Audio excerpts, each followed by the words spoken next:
Good morning, everybody. I wanted to do this video of after we got through with the trip on going to Canada, on the upgrades we did that I thought was really good, some that I thought was really bad. And it took me a while. We had Helene, the hurricane, come in. We live in Western North Carolina, and that kind of put a little damper on our video here, so it took a little while to get it out. But I thought I'd share a few things with you. I'll probably do this in a couple of parts and tell you what I liked and what I didn't like, so you can do it. But I also share, and the sun's not quite up high enough yet, but if I'm going to turn around, flip you around, here, hold on.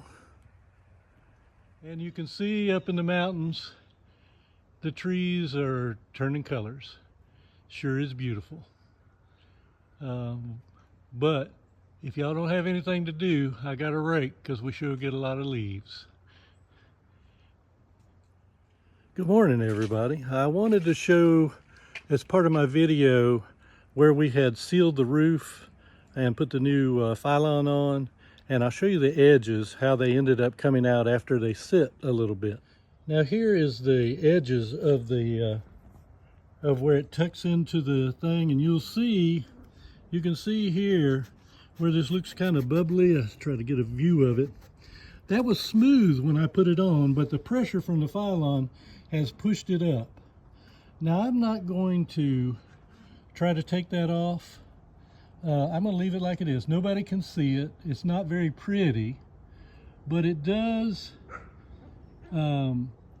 ooze out, and so I know I've got a good seal on that, and so that's I thought I'd show you that just so you could see how that ended up looking. It was smooth when I put it on, but what happens is over time as it sets, it sticks. Now this is RV Pro sealant.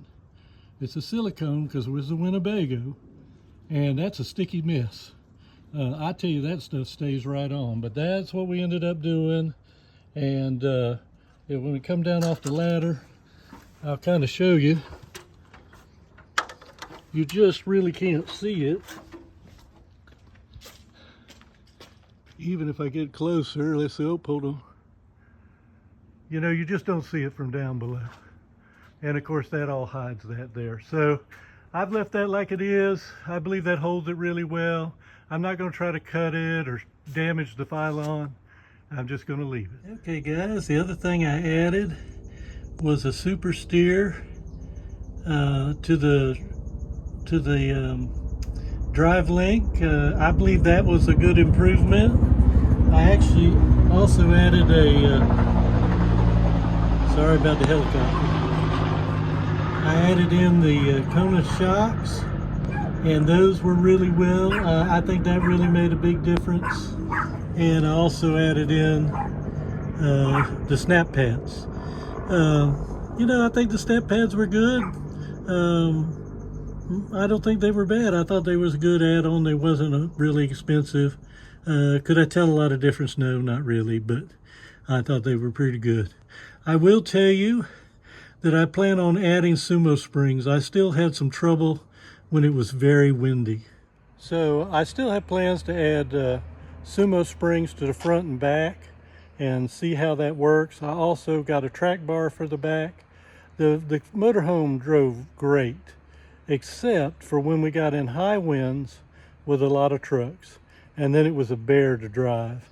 But the only problem I had that was up in Naples, New York to Canada.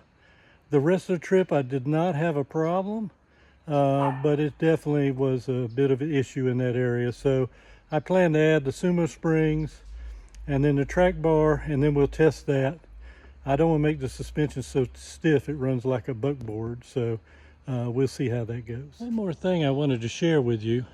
I cleaned my roof off and waxed it, and I used a stuff called Rejects. Now I've used this before for about the last 10 years. I use it on a motorcycle and my truck, and I have found that really has done a good job. I did wax the RV up with regular 3M wax when I went to do it, but I've been working this Rejects on the RV, and the reason I like it, it has a long life. And so I will let you know, update you from time to time how it's holding up. But on my truck and motorcycle, it held up really well. And so we'll continue to see how that goes. Okay guys, I'm reviewing the roof after our trip.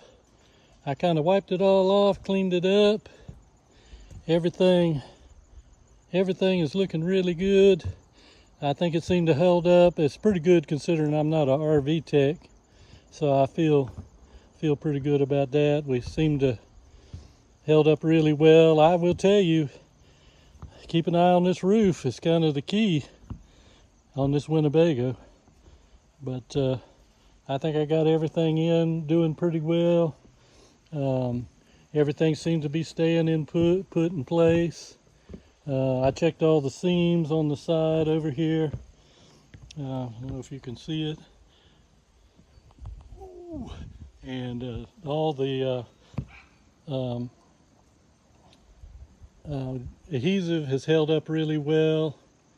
I use that RV Pro, and I use silicone lap cement. I think it's Heinz, H-E-G-N. That worked out really well.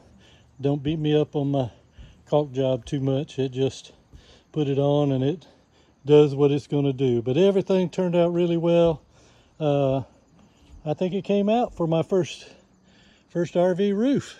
So I would say this was a win. One of my most favorite add-ons to the RV, without a doubt, is this 3-step Lippert automatic steps. This made this so much nicer than the 2-step. As you can see, we don't have to step very high. I would recommend that highly. That was really a nice upgrade, and we really enjoyed that. So that was a big one on that. I'd say that probably rates in the top of stuff on the outside. Also, we did some lighted under the step lighting. That was also a great option. We use that regular at night, and that. Our next option that we upgraded was a 60,000 BTU tankless water heater. Now, we do not boondock very much, but we did have to do a little bit due to the storm up in Virginia, knocked the power and stuff out. But we still had water. But this water heater was outstanding. We took showers. You didn't have to worry about running out of hot water. It worked flawlessly. And I think the larger BTUs was helpful. Also, we were gone 1 month, and up in Canada, it was in the low 40s at night and up in the upper 70s during the day. So we'd run heat at night and air conditioning during the day, the way it worked out. And I will tell you, our propane tank lasted for the entire month with 1/3 of a tank left over. This included our hot water heater, our heater, and our grill, and our stove, which we did use quite a bit, especially when the weather was bad. The next thing that we used I like was the new awning, where we put the acrylic awning out, and it has this metal cover on it. That worked out really good. But I have some LED lights that I had bought that go underneath it, and to say they were disappointing was understatement. The color started not working right. The brightness was not good, and I'm going to have to find something different to do that. So we need to improve on that, but that LED lighting was not good. We did find that the lighting in the coach and the bays up under here was very good. We use this a lot, and that was outstanding add-on to the coach. So that was very good. And of course, also our water pump with the little tank worked out fantastic. Another thing that I really liked, and we'll talk about it more inside, it was the 3D 360-degree camera. And that went all the way around the coach. That was fantastic add-on for the coach. You can see the little cameras right up at the top, and they're all the way around on all sides. That was fantastic while we were driving. You can really see people coming up around you. It takes a little bit to get used to it, I would say.